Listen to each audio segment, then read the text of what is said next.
ಕೆರ ಕಿತ್ತೋಗುತ್ತೆ ಹಲ್ಕಟ್ ನನ್ ಮಕ್ಕಳ ₹2 ಬೇವರ್ಸಿಗಳ ಅಲ್ಲಿ ಬಂದು ಅಲ್ಲಾಕದಲ್ಲ ಕೆರ ಕಿತ್ತೋಗುತ್ತೆ ಚಪ್ಲಿ ಬ್ರ್ಯಾಂಡ್ ಬಾಟ ಕಿತ್ತೋಗುತ್ತೆ. ನಾನೇನ್ ಬಂದಿಲ್ಲ ನಿಮ್ಮ ಹತ್ರ ಮೆಸೇಜ್ ಹಾಕು ಅಂತ. ಅಲ್ಲಿ ಕಿತ್ತೋಗಿರೋ ಮೆಸೇಜ್ ಅವ್ರಿಗೆಲ್ಲ ಚಪ್ಲಿನೇ. ನನಗೇನು ಹೇಳಕ್ ಏನೂ ಇಲ್ಲ. ಲೇ ಬೇವರ್ಸಿಗಳ, ನೀವು ನಂಬಿರೋ ರಾಜಕಾರಣಿಗಳು ವ್ಯವಸ್ಥೆ 3 ಬಿಟ್ಟಿದ್ರೆ ನಾನು 4 ಬಿಟ್ಟಿದ್ದೀನಿ, ಎಲ್ಲಾ ಬಿಡ್ತೀನಿ ನಾನು. ಬೇವರ್ಸಿಗಳು ತಗೊಂಬಂದು ಕೆರ ಕಿತ್ತೋಗುತ್ತೆ. ಅಲ್ಲೇನೋ ಕೆಟ್ಟ ಕಮೆಂಟ್ ಹಾಕರೆ ಯಾರ ನಿಮ್ ಮನೆ ಹುಡ್ಕೊಂಡ್ ಬಂದಿದ್ದೆ ಕಮೆಂಟ್ ಹಾಕೊಂಡ್ ₹2 ಬೇವರ್ಸಿ ಹಳೆ ಬೇವರ್ಸಿಗಳ ಮನೇಲಿ ಊಟ ಹಾಕ್ತಾರೆ ತಿನ್ಬಿಟ್ಟು ಬಂದು. ಯಾಕೆ ಮನೇಲಿ ಅಕ್ಕ ತಂಗಿರೋ ಹೆಣ್ಮಕ್ಳು ಯಾರಿಲ್ವಾ ಹಳೆ ಬೇವರ್ಸಿಗಳು ತಗೊಂಬಂದು ಹಲ್ಕಟ್ ನಾಯಿಗಳ. ಮಂಜುನಾಥ್ ಗೌಡ, ನಿನ್ನ ಮೇಲೆ ಕಂಪ್ಲೇಂಟ್ ಹಾಕಿಸ್ತೀನಿ ಕೊಡ, ನಿನ್ನ ಆಸ್ತಿ ತನಿಖೆ ಮಾಡಿಸ್ತೀನಿ. ನೀನ್ SIT ಕೂತ್ಕೊಂಡು ಏನೋ ಏನೋ ಕುನಿ ಕೆಲಸ ಮಾಡ್ತಾ ಇದ್ಯಾ ನೀನು. ನಾಚಿಕೆ ಆಗಲ್ವೇನೋ ನಿನ್ಗೆ? ಅವನು ಯಾವನೋ ಸುನೀಲ್ ಅಂತೆ. ಏನ್ ಡಾನ್ಗಳೇನೋ ನೀವು? ಯೂನಿಫಾರ್ಮ್ ಹಾಕೊಂಡು ನಿಮ್ ಮೇಲೆ ಜವಾಬ್ದಾರಿ ಇದೆ. ಒಬ್ಬ ಸಾಕ್ಷಿ ಹತ್ರ ಹೆಂಗ್ ನಡ್ಕೊಬೇಕು. You need to protect the witness. Idiots, ನೀವೇ ಧಮಕಿ ಹಾಕ್ತೀರೇನೋ ಅವ್ರಿಗೆ? ಧಮಕಿ ಹಾಕ್ತೀರಾ? ತನಿಖೆ ಅನ್ನೋ ಹೆಸರಲ್ಲಿ, ವೆರಿಫಿಕೇಶನ್ ಹೆಸರು, ಸ್ವಾಯಿಚ್ಛ ಹೇಳಿಕೆ ಅನ್ನೋ ಹೆಸರಲ್ಲಿ ಧಮಕಿ ಹಾಕ್ತೀರಾ. ಎಷ್ಟೋ ನಿಮ್ಗೆ ಯಾರೋ ಸಪೋರ್ಟ್ ಬ್ಯಾಕ್ ಗ್ರೌಂಡ್ ಅಲ್ಲಿ ದಣಿನೇನೋ ನಿಮ್ಗೆ? ದಣಿನ ಬ್ಯಾಕ್ ಗ್ರೌಂಡ್. ಅವನಂತೂ ಜೈಲಿಗೆ ಹೋಗ್ತಾನೆ, ಅವನ ಜೊತೆ ನೀವು ಜೈಲಿಗೆ ಹೋಗ್ತೀರಾ. ಕಚಡಗಳು ತಗೊಂಬಂದು SIT ನಲ್ಲಿ ಏನೋ ಪೊಲೀಸ್ ಯೂನಿಫಾರ್ಮ್ ಹಾಕೊಂಡು ಕಚಡ ಕೆಲಸ ಮಾಡ್ತೀರಾ. ನಾಚಿಕೆ ಆಗಲ್ವೇನ್ರೋ? ಸಂಬಳ ನಮ್ದು, ನಮ್ ಟ್ಯಾಕ್ಸ್ ಇಂದ ದುಡ್ಡು ತಗೊಂಡೋದು ನೀವು. ನಿಮ್ಮ ಅಪ್ಪನ ಮನೆಯಿಂದ ತಗೊಂಡ್ಬರ್ತದ ಸಂಬಳ? ನಾವು ತಾನೇ ಕೊಡೋದು, ನಮ್ ಟ್ಯಾಕ್ಸ್ ಇಂದ ನಿಮ್ಗೆ ಬರೋದು. ಹೆಂಗ ಕ್ಯಾಕರ್ ಸುಗಿಬೇಕೋ ನಿಮ್ಗೆ ಗೊತ್ತಿಲ್ಲ. ಇಡಿಯಟ್ಸ್ ತಗೊಂಬಂದು ಅಲ್ಲೋಗ್ಬಿಟ್ಟು ಗೋವಾದಲ್ಲಿ ಆ ಧರ್ಮ ಎಬ್ಬಿನ ಕಟ್ಟಿ ಡೀಲ್ ಮಾಡ್ಕೊಂಬಂದ ಡೀಲ್ ಮಾಡ್ಕೊಂಬಂದ. ಅವ್ರು ಇವಾಗ ತನಿಖೆ ಬೇಡ ಅಂತೇಳಿ ಹೇಳ್ತಾ ಇದ್ರಂತ ನೀನೇ ಹೇಳಿದ್ದು ಅಲ್ವಾ? ಎಷ್ಟು ಡೀಲ್ ಮಾಡ್ಕೊಂಬಂದೆ ಅವ್ರನ್ನ? ಯಾರತ್ರ ದುಡ್ಡು ಇಸ್ಕೊಂಡು ಹೋಗಿದ್ದೆ? ಯಾರನ್ನ ಕಳ್ಸಿದ್ದೆ ಡೀಲ್ ಮಾಡ್ಕೊಂಬರಕ್ಕೆ? ನೋಡಿ, ಆ ಗೋವಾ ಕಂಪ್ಲೇಂಟ್ಗೆ ಎಳ್ಳು ನೀರು ಬಿಟ್ಟವ್ರೆ. ಆ ಕಂಪ್ಲೇಂಟ್ ಹೇಳ್ತಾನೆ ಈಗ ಬೇಡ, 2010 ಈಗ ತನಿಖೆ ಬೇಡ ಅಂತೇಳಿ ಅವ್ನು ಇವಾಗ ಹೇಳ್ತಾನೆ. ಅದೇನು ಕಾಸು ಕೊಟ್ರೆ ಗೊತ್ತಿಲ್ಲ. ಹೋಗಿ ಕಾಸು ಕೊಟ್ಬಿಟ್ಟು ಎಲ್ಲ ಡೀಲ್ ಮಾಡ್ಕೊಂಬಂದಾರೆ. ಆ ಗೋವಾದು ನೆನ್ನೆ ಸ್ಟ್ಯಾನ್ಲಿ ಕಳ್ಸಿದ್ದಾನೆ ಆ ಹೆಣ್ಮಗಳನ್ನ. ಅಲ್ಲಿ ಎದುರ್ಸೋದು ಬೆದರ್ಸೋದು ಇವನು. ಅವ್ನು ಯಾವನ ಸುನೀಲ್ ಅಂತ, ಇವನು ಯಾವನ ಮಂಜುನಾಥ್ ಗೌಡ ಅಂತ ಇನ್ಸ್ಪೆಕ್ಟ್ರು. ಆ ಮೋಹಂತಿ ಆ ಧರ್ಮಸ್ಥಳ ತಲೆನೇ ಹಾಕಲ್ಲ ಆ ವ್ಯಕ್ತಿ. ಡೀಲ್ ಮಾಡಕ್ ಬಿಟ್ಬಿಟ್ಟು ಅಲ್ಲಿ ಕೂತ್ಕೊಂಡ್ಬಿಟ್ಟವ್ರು ಬೆಂಗಳೂರಲ್ಲಿ. IPS ಆಫೀಸರ್ ಅಲ್ವಾ? ಘನತೆ ಗೌರವ. ಅಲ್ಲಿ ಕೆಲಸ ಮಾಡಿಲ್ಲ ಅಂದ್ರೂ ಪರವಾಗಿಲ್ಲ. ನಾಯಿಗಳು ಕಿತ್ಕೊಂಡ್ ತಿನ್ನಂಗ್ ಮಾಡಕಿದ್ದೀರಾ ಆ SIT ನ. ಆ ನಾಯಿಗಳು ಅದ್ಯಾವ್ದನ ಊಟ ಗಿಡ ಕೊಟ್ರೆ ನಾಯಿಗಳು ಕಿತ್ಕೊಂಡ್ ತಿನ್ನಲ್ವಾ? ಹಂಗೆ ಕಿತ್ ಮಾಡಕ್ ಬಿಸಾಕ್ಬಿಟ್ಟಿದ್ದೀರಾ ಕೇಸನ್ನ. ಬಟ್ ಒಂದಂತೂ ನಿಜ, ನಾವಂತೂ ಬಿಡೋದೇ ಇಲ್ಲ. ಲೇ ಏನೋ ಚಿನ್ಸಾ ವಿಶ್ವಕರ್ಮ ಅಂತೆ ನಿಜ. ಈ ನಗ್ನ ಸಮಾಜಕ್ಕೆ ನನ್ನಂತ ಮೆಂಟಲ್ ಡಾಕ್ಟರ್ ಬೇಕಲ್ಲೇ. ಇಲ್ಲ ಅಂತಂದ್ರೆ ರೆಡಿ ಮಾಡಕ್ಕಾಗ್ತದೇನಾ? ಅವ್ನು ಯಾರು ಹೇಳ್ತಾನೆ, ಪೊಲೀಸ್ನವ್ರು ಬಂದು ನಿನ್ ತಿಕ್ಕಕ್ಕೆ ಲೇ ಎಷ್ಟು ಜನ ಜೈಲ್ಗೆ ಹೋಗವ್ರಲ್ಲಿ. ಬೋಳಿ ಮಕ್ಳ, ಎಷ್ಟು ಜನ ಜೈಲ್ಗೆ ಹೋಗೋರು ಗೊತ್ತೇನಾ? ಕೇಳಲಿ. ಪೊಲೀಸ್ ಸಬ್ ಇನ್ಸ್ಪೆಕ್ಟರ್ ಹಗರಣದಲ್ಲಿ ಒಬ್ಬ ADGP 48 ಜನ ಪೊಲೀಸರನ್ನ 1.25 ಲಕ್ಷ ಬೆಂಗಳೂರು ಜೈಲಲ್ಲಿ ಮಡಗಿದ್ದು. ನಾನೇ ಕಂಪ್ಲೇಂಟು. ಅಲ್ಲೇ ಬೇವರ್ಸಿಗಳ, ನಾವ್ ಆಟ ಆಡ್ತಾ ಇರೋದು ಸಂವಿಧಾನನ ಇಟ್ಕೊಂಡಲ್ಲಿ. ಬೇವರ್ಸಿಗಳ, ನಿಮ್ ತರ ₹2 ಇಸ್ಕೊಂಡು ಕಿತ್ತೋಗಿರೋ ಕಮೆಂಟ್ ಹಾಕಲ್ಲ. ಕಾರ್ದ್ ಬುಡಿನ ಯೂನಿಫಾರ್ಮ್ ಇರಲ್ಲ ಬಾಡಿ ಮೇಲೆ. ನನ್ನ ಎದುರಾಕೊಂಡ್ರೆ ಬಾಡಿ ಮೇಲೆ ಯೂನಿಫಾರ್ಮ್ ಇರಲ್ಲ, ತಲೆಯಲ್ಲಿ ನೆಮ್ಮದಿ ಇರಲ್ಲ. ಆ ಗತ್ತನ್ ಕಿತ್ತಾಕ್ಬಿಡ್ತೀನಿ, ಗೊತ್ತಾಯ್ತಾ? ನಾನ್ ಕಿತ್ತಾಕದೆ ಫಸ್ಟ್ ಅಧಿಕಾರನ. ನಾನ್ ಕಿತ್ತಾಕದೆ. ನನ್ನ ಪೋಸ್ಟ್ ಮಾರ್ಟಮ್ ಹೆಂಗಿರುತ್ತೆ ಅಂತಂದ್ರೆ ಒಲಿಲಿಕ್ಕೆ ಸೂಜಿದಾರ ಕೂಡ ಶಾರ್ಟೇಜ್ ಆಗ್ಬಿಡುತ್ತೆ. ಹಂಗೆ ಅವ್ರ ಜೀವನನ ಪೋಸ್ಟ್ ಮಾರ್ಟಮ್ ಮಾಡ್ತೀನಿ. ನೀವೇನ್ ಅನ್ಕೊಂಡಿದ್ದೀರಾ? ಕಿತ್ತೋಗಿದ್ ಬೇವರ್ಸಿಗಳು ತಗೊಂಬಂದು ಅಲ್ಲಿ SIT ನಲ್ಲಿ ಹಂಗ್ ಮಾಡ್ತಾ ಇದಾರೆ.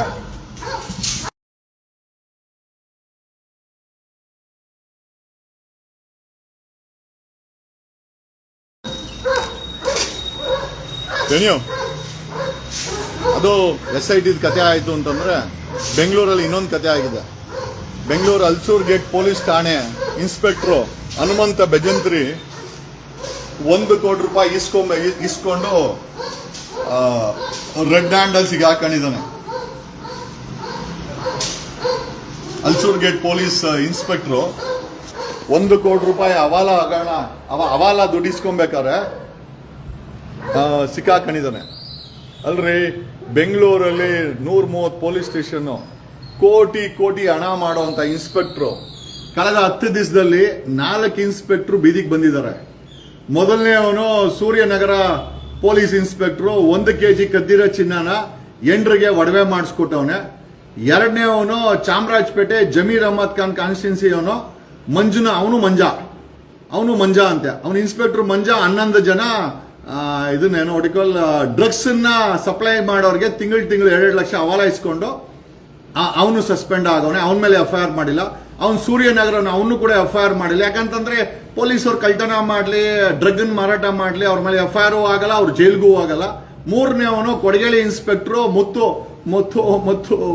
ಇತ್ತು ನಿನಗೆ ಗೊತ್ತು ಏನೋ, ಅವನು ರಿಯಲ್ ಎಸ್ಟೇಟ್ ಮಾಡಕ್ ಹೋಗಿ ಅವನು ತಗಲಾಕಂಡ, ಅವನ ಮೇಲೆ ಕಂಪ್ಲೇಂಟ್ ಆಗಿದೆ. ಈಗ 4ನೇ ಅವನೇ Ulsoor gate police station police inspector ಅಂತೆ, ಹನುಮಂತ ಭಜಂತ್ರಿ 1 ಕೋಟಿ ರೂಪಾಯಿ ಡೀಲು ಕ್ಯಾಶ್ ಅಲ್ಲಿ ತಗೊಳಕೊಂಬಿಟ್ಟವನೆ. ಹನುಮಂತ ಭಜಂತ್ರಿ ಏನ್ ಗುರು ಈ ಲೆವೆಲ್ ದುಡ್ಲೀಲು. ಒಬ್ಬೊಬ್ಬ ನನಗಿರೋ ಅಂತ ಮಾಹಿತಿ ಪ್ರಕಾರ ಬೆಂಗಳೂರಿನ ಇನ್ಸ್ಪೆಕ್ಟರ್ಗಳು ಮಿನಿಮಮ್ 500 ಕೋಟಿ ಅಕ್ರಮ ಆಸ್ತಿ ಮಾಡಿದ್ದಾರೆ ಅಂತ. 99% ಇವರೆಲ್ಲರೂ ಕೂಡ ಭ್ರಷ್ಟರು. ಓಕೆ, ಏನಕ್ಕೆ ವಿಚಾರ ಹೇಳ್ತಾ ಇದೀವಿ ಅಂತಂದ್ರೆ, ಇಡೀ ನೋಡಿ ಅಲ್ಲಿ ನಮ್ಮ ಹೋಮ್ ಮಿನಿಸ್ಟ್ರು ಅಲ್ಲೆಲ್ಲೋ ಕೂತ್ಕೊಂಡು ಪೂಜೆಗಳು ಮಾಡ್ಕೊಂಡು ಎಲ್ಲೋ ಸುತ್ತಾಡ್ಕೊಂಡಿರ್ತಾರೆ. ಅವ್ರ ಡಿಪಾರ್ಟ್ಮೆಂಟ್ ಅವ್ರು ಒಬ್ಬರಾದ್ಮೇಲೆ ಒಬ್ರು ಬಿಜಿಗೆ ಬರ್ತಾವ್ರೆ.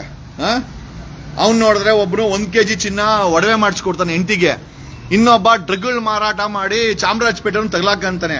ಮುತ್ತು ನೋಡಿದ್ರೆ ಕೊಡಗೇಳಿ ಇನ್ಸ್ಪೆಕ್ಟ್ರು ಇಲ್ಲಿ ರಿಯಲ್ ಎಸ್ಟೇಟ್ ಮಾಡಕ್ ಹೋಗಿ ಅವ್ನು ತಗಲಾಕಂತಾನೆ. ಇವತ್ತು Ulsoor gate police station inspector Hanumantha Bhajantri 1 ಕೋಟಿ ರೂಪಾಯಿ ನೋಡ್ರಿ, 1 ಕೋಟಿ ರೂಪಾಯಿ ಇಡೀ ಜೀವನದಲ್ಲಿ ನೀವು ಯಾರು ನೋಡಕ್ಕಾಗಲ್ಲ.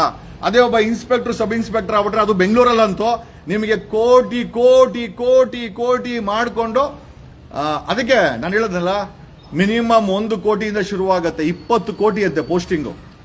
ಉಪ್ಪಾರಪೇಟೆ ಮತ್ತೆ ಅಶೋಕ್ ನಗರ ಪೊಲೀಸ್ ಸ್ಟೇಷನ್ 15 ಕೋಟಿ ಡೀಲ್ಗಳಾಗೋದು, ಉಪ್ಪಾರಪೇಟೆ 20 ಕೋಟಿ, ಕೊಡಗೇಳಿ ಅಂತದ್ದು 1-1.5 ಕೋಟಿ. ನೋಡ್ರಿ, ಕೋಟಿ ಬಂಡವಾಳ ಹಾಕಿ ಲೂಟಿ ಮಾಡಕ್ ಬರೋ ಲೂಟಿ ಮಾಡೋ ಅಂತ ಕಾಕಿ ಭ್ರಷ್ಟ ಪಡೆಗಳು ಇವ್ರನ್ನೆಲ್ಲ ನಿಜವಾಗ್ಲೇ ಹೇಳ್ತೀನಿ ಜೈಲ್ಗೆ ಹಾಕ್ಬೇಕು, ಸಾಧ್ಯವಾದ್ರೆ ಕಾನೂನು ತಿದ್ದುಪಡಿ ಮಾಡಿ ನೇಣಿಗೆ ಹಾಕಬೇಕು ಪಬ್ಲಿಕ್ ಅಲ್ಲಿ. ಆವಾಗ್ಲೇ ನಮ್ಮ ದೇಶ ಬದಲಾವಣೆ ಆಗೋದು. ಏನು ಈ ಎಲ್ಲಾ ವಿಚಾರ ತಿಳಿಸುತ್ತಾ SIT ಆಮೇಲೆ 25ನೇ ತಾರೀಕು ತಾವೆಲ್ಲ ಗಮನಿಸಬೇಕು. 25ನೇ ತಾರೀಕು, ಈ ತಿಂಗಳು 25ನೇ ತಾರೀಕು ಧರ್ಮಸ್ಥಳದ ಹೋರಾಟದ ಅಂಗವಾಗಿ ನಾವೆಲ್ಲ ಈ ಒಂದು ತನಿಖೆಯನ್ನ ಚುರುಕುಗೊಳಿಸಬೇಕು, ಆರೋಪಿಗಳನ್ನ ಅರೆಸ್ಟ್ ಮಾಡಬೇಕು ಅಂತ ಹೇಳಿ ಒಂದಷ್ಟು ಸಂಘಟನೆಗಳು ಸೇರಿ 25ನೇ ತಾರೀಕು ಫ್ರೀಡಂ ಪಾರ್ಕ್ ಅಲ್ಲಿ ಪ್ರೊಟೆಸ್ಟ್ ಅನ್ನ ಆರ್ಗನೈಸ್ ಮಾಡಿದ್ದೀವಿ. ನಾವು ಜೊತೆಲಿದ್ದೀವಿ. ದಯಮಾಡಿ 25ನೇ ತಾರೀಕು ಫ್ರೀಡಂ ಪಾರ್ಕ್ಗೆ ತಾವೆಲ್ಲರೂ, ನಿಮ್ಮ ಮನೇಲಿ ಹೆಣ್ಮಕ್ಳಿದ್ದಾರೆ, ನಿಮ್ಮ ಮನೇಲಿ ನಿಮ್ಮ ತಾಯಿ ಆಗಿರ್ಬೋದು, ನಿಮ್ಮ ಪತ್ನಿ ಆಗಿರ್ಬೋದು, ನಿಮ್ಮ ತಂಗಿ ಆಗಿರ್ಬೋದು, ಸಹೋದರಿ ಆಗಿರ್ಬೋದು, ಮಗಳಾಗಿರ್ಬೋದು, ಫ್ರೆಂಡ್ ಆಗಿರ್ಬೋದು, ಹೆಣ್ಣು ಮಕ್ಕಳ ಬಗ್ಗೆ ನಿಮಗೆ ಕನಿಕರ ಇದ್ದು ಹೆಣ್ಣು ಮಕ್ಕಳ ಗೌರವವನ್ನು ಉಳಿಸಬೇಕು ಅನ್ನೋ ಒಂದು ಇದ್ರೆ ದಯಮಾಡಿ 25ನೇ ತಾರೀಕು ಈ ತಿಂಗಳು 25ನೇ ತಾರೀಕು ಫ್ರೀಡಂ ಪಾರ್ಕ್ ಅಲ್ಲಿ ನಾವೆಲ್ಲ ಸೇರ್ತಾ ಇದ್ದೀವಿ. ನೀವೆಲ್ಲ ಸೇರ್ಬೇಕು. ಜಿಲ್ಲೆಯಿಂದ ದಯಮಾಡಿ ಒಂದಷ್ಟು ಜನ ಬಂದ್ರೆ ಈ ಸೌಜನ್ಯ ಹೋರಾಟಕ್ಕೆ ಅಥವಾ ಈ ಒಂದು ಧರ್ಮಸ್ಥಳ ಹತ್ಯಾಕಾಂಡಕ್ಕೆ ನಮಗೆ ನ್ಯಾಯ ಸಿಗುತ್ತೆ. ಸರ್ಕಾರದ ಮೇಲೆ ಒತ್ತಡ ಹಾಕೋಣ. ಆಮೇಲೆ ಕೊಲೆಗಾರ ಹೇಳ್ತಾನೆ ನನ್ನನ್ನು ಯಾರು ಮುಟ್ಟಕ್ಕಾಗಲ್ಲ ಅಂತ. ಈ ದೇಶದ ಸಂವಿಧಾನ ಅವನನ್ನ ಮುಟ್ಟುತ್ತೆ, ಈ ದೇಶದ ಕಾನೂನು ಅವನ್ನ ಮುಟ್ಟುತ್ತೆ. ನಮ್ಗಳಿಗೆಲ್ಲ ಶಕ್ತಿ ಇದೆ, ನಾವ್ ಯಾರು ಬಿಡೋರಲ್ಲ. ಅವ ದುಡ್ಡಿರೋನ್ಗೆ, ಅಧಿಕಾರ ಇರೋನ್ಗೆ, ಅವನಿಗೆ ಅಷ್ಟು ಸೊಕ್ಕಿದ್ರೆ ನನ್ನನ್ನು ಯಾರೋ ಮುಟ್ಟಕ್ಕಾಗಲ್ಲ ಅಂತ ಹೇಳಿದ್ರೆ ಖಂಡಿತವಾಗಿ ಅವನನ್ನ ಮುಟ್ಟಿಸಲೇಬೇಕು, ಅವನನ್ನ ಅರೆಸ್ಟ್ ಮಾಡಿಸಲೇಬೇಕು. ಈ ಒಂದು SIT ಇಂದ CID ತನಿಖೆಗೆ ಬೆಂಗಳೂರಿಗೆ ಟ್ರಾನ್ಸ್ಫರ್ ಮಾಡಬೇಕು. ನಾವು ಸುಪ್ರೀಂ ಕೋರ್ಟ್ಗೂ ಹೈಕೋರ್ಟ್ಗೂ ನಾವು we have written a petition. ಈ ಒಂದು ಬೆಳ್ತಂಗಡಿ ಮ್ಯಾಜಿಸ್ಟ್ರೇಟ್ ಇಂದ ಹೊರಗಡೆ ಪಾಸಿಬಲಿ ಔಟ್ ಆಫ್ ಕರ್ನಾಟಕ ಈ ಒಂದು ತನಿಖೆ ಟ್ರಯಲ್ ನ ಕಂಡಕ್ಟ್ ಮಾಡಲಿಕ್ಕೆ ಕೋರ್ಟ್ ನ ಟ್ರಾನ್ಸ್ಫರ್ ಮಾಡಬೇಕು ಅಂತ we have already filed a petition to supreme court and high court. 25ನೇ ತಾರೀಕು ಸಾವಿರಾರು ಜನ, ಲಕ್ಷಾಂತರ ಜನ ಸೇರ್ಬೇಕು ಅನ್ನೋ ಆಸೆಯಿಂದ ನಮ್ಮ ಮನೇಲಿ ಹೆಣ್ಮಕ್ಳಿದ್ದಾರೆ, ನಿಮ್ಮ ಮನೇಲಿ ಹೆಣ್ಮಕ್ಳಿದ್ದಾರೆ, ಈ ಸಮಾಜದಲ್ಲಿ ಹೆಣ್ಮಕ್ಳಿದ್ದಾರೆ. ಹೆಣ್ಣು ಮಕ್ಕಳ ಶೋಷಣೆ ವಿರುದ್ಧ, ಧರ್ಮಸ್ಥಳದ ಹತ್ಯಾಕಾಂಡದ ವಿರುದ್ಧ, ಸೌಜನ್ಯ ಪ್ರಕರಣವನ್ನು ದಿಕ್ಕು ತಪ್ಪಿಸಿದ್ದಂತ ಅಶೋಕ್ ಸರ್ಕಾರದ ವಿರುದ್ಧ ಇವತ್ತೆಲ್ಲ 3 ಪಕ್ಷಗಳು ಒಂದಾಗಿದೆ. ನಾವು 6 ಕೋಟಿ ಜನ ಒಂದಾಗೋಣ. ಇವ್ರು ಏನು ಮಾಡಕ್ಕಾಗಲ್ಲ. We will definitely get A justice. ನೋಡಿ, ನಾನು ಹೇಳ್ತೀನಿ, ಒಂದು ನ್ಯಾಯಾಲಯದಲ್ಲಿ ನ್ಯಾಯ ಪಡ್ಕೊಳ್ಬಹುದು, ಇನ್ನೊಂದು ಬೀದಿಲು ಕೂಡ ನ್ಯಾಯ ಪಡ್ಕೊಳ್ಬಹುದು. ಎರಡೂ ಕೂಡ ಪಾಸಿಬಿಲಿಟೀಸ್. ಅದು ನ್ಯಾಯಾಲಯ ಕೊಡೋ ತೀರ್ಪಾದ್ರೆ ಜನಗಳ ತೀರ್ಪೇ ಬೀದಿನಲ್ಲಿ ಸಿಗುತ್ತೆ. ನಾವು ಬೀದಿನಲ್ಲಿ ಎಲ್ಲರೂ ಸೇರೋಣ. 25ನೇ ತಾರೀಕು ಒಂದು ದಿವಸದ ಮಟ್ಟಿಗೆ ನೀವೆಲ್ಲರೂ ಕೂಡ ಫ್ರೀಡಂ ಪಾರ್ಕ್ಗೆ ಬರಬೇಕು. ನಿಮ್ಮ ಮಗಳಿಗೋಸ್ಕರ, ನಿಮ್ಮ ಮನೆಯವ್ರಿಗೋಸ್ಕರ, ನಿಮ್ಮ ಮಕ್ಕಳ ಭವಿಷ್ಯಕ್ಕೋಸ್ಕರ. ಇವತ್ತು ಧರ್ಮಸ್ಥಳದಲ್ಲಿ ಬೇರೆ ಯಾರೋ ಹೆಣ್ಮಕ್ಳನ್ನ ಕೊಲೆ ಮಾಡಿ ಅತ್ಯಾಚಾರ ಮಾಡಿ ಬಿಸಾಕಿದ್ದಾರೆ.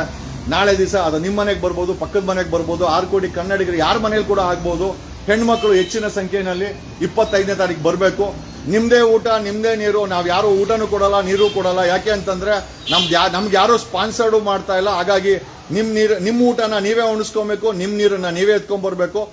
ಆದರೂ ಕರ್ನಾಟಕದಲ್ಲಿ ನಾವೆಲ್ಲ ಬದುಕಿದ್ದೀವಿ ಅಂತ ಈ ಸರ್ಕಾರಕ್ಕೆ ತೋರಿಸ್ಬೇಕಾದ್ರೆ 25ನೇ ತಾರೀಕು ಸೌಜನ್ಯ ಪರ ಹೋರಾಟಕ್ಕಾಗಿರ್ಬೋದು, ಮತ್ತೆ ಧರ್ಮಸ್ಥಳದಲ್ಲಿ ನಡೆದಿರುವ ಹತ್ಯಾಕಾಂಡಕ್ಕಾಗಿರ್ಬೋದು, SIT ಮಾಡಿರುವ ಕುಚೇಷ್ಟ ಕೆಲಸಗಳಿಗಾಗಿರ್ಬೋದು, ಮತ್ತೆ ಈ 3 ಪಾರ್ಟಿಯವರು ಕೊಲೆಗಾರರ ಪರವಾಗಿ ಮಾಡಿದಂತ ಜಾತಕ್ಕೋಸ್ಕರ ಆಗಿರ್ಬೋದು, ಇವರು 3ರನ್ನು ಅಂಗಿಸುವ ಲೆಕ್ಕದಲ್ಲಿ ನೀವೆಲ್ಲ ಅಲ್ಲಿ ಸೇರಬೇಕು. ನೀವು ಅಲ್ಲಿ ಒಬ್ಬೊಬ್ಬರು ಒಂದೊಂದು ಶಕ್ತಿಯಾಗಿ ಸೇರ್ತೀರಾ. ನಿಮ್ಮ ಒಂದೊಂದು ಮಾತು ಕೂಡ, ನಿಮ್ಮ ಒಂದೊಂದು ಪ್ರೆಸೆನ್ಸ್ ಕೂಡ it makes A lot of difference. 1000 ಜನ ಸೇರಿದ್ರೆ ಇಂಪ್ಯಾಕ್ಟ್ ಬೇರೆ ಇರ್ತದೆ, 10,000 ಜನ ಸೇರಿದ್ರೆ ಇಂಪ್ಯಾಕ್ಟ್ ಬೇರೆ ಇರ್ತದೆ, ಲಕ್ಷಾಂತರ ಜನ ಸೇರಿ ಅಲ್ಲಿ ನಾವು ಮಾತಾಡಿದ್ರೆ ಅದ್ರ ಇಂಪ್ಯಾಕ್ಟೇ ಬೇರೆ ಇರುತ್ತೆ. ಅಲ್ಟಿಮೇಟ್ ಆಗಿ ವಿ ವಾಂಟ್ ಜಸ್ಟಿಸ್ ಇನ್ ಒಂದು ದಿವಸದ ಮಟ್ಟಕ್ಕೋಸ್ಕರ ರಜಾ ಹಾಕಿ. 25ನೇ ತಾರೀಕು ಒಂದು ದಿವಸ ನೀವು ರಜಾ ಹಾಕಿ, ಅಥವಾ ಒಂದು ಮಧ್ಯಾಹ್ನ ರಜಾ ಹಾಕಿ. ನಿಮ್ಮ ಮಕ್ಕಳಿಗೋಸ್ಕರ, ಈ ಸಮಾಜಕ್ಕೋಸ್ಕರ, ಈ ಕನ್ನಡ ನಾಡಿಗೋಸ್ಕರ, ಈ ಪ್ರಜಾಪ್ರಭುತ್ವ ವ್ಯವಸ್ಥೆಯನ್ನ ಬದುಕೋಕ್ಕೋಸ್ಕರ, ಈ ಸಂವಿಧಾನವನ್ನ ಬಚಾವ್ ಮಾಡೋಕ್ಕಂತ ಕೆಲಸವನ್ನು ಕೂಡ ಮಾಡಬೇಕಾಗಿದೆ. ಯಾಕಂದ್ರೆ 3 ಪಾರ್ಟಿಗಳು, ಅಂಗಗಳು, ನಾನು ನ್ಯಾಯಾಲಯದ ಬಗ್ಗೆ ಮಾತಾಡಕ್ ಹೋಗಲ್ಲ, ಏನೋ ಜುಡಿಷಿಯಲ್ ಸಿಸ್ಟಮ್ ಎಲ್ಲರೂ ಅವ್ರ ಪರವಾಗಿದ್ದಾರೆ. ಹಾಗಾಗಿ ನಾವೆಲ್ಲರೂ ಸೇರಿ ಅಲ್ಲಿ ನಾವು ಒತ್ತಾಯಪೂರ್ವಕವಾಗಿ ಒತ್ತಾಯ ಮಾಡಬೇಕಾಗತ್ತೆ.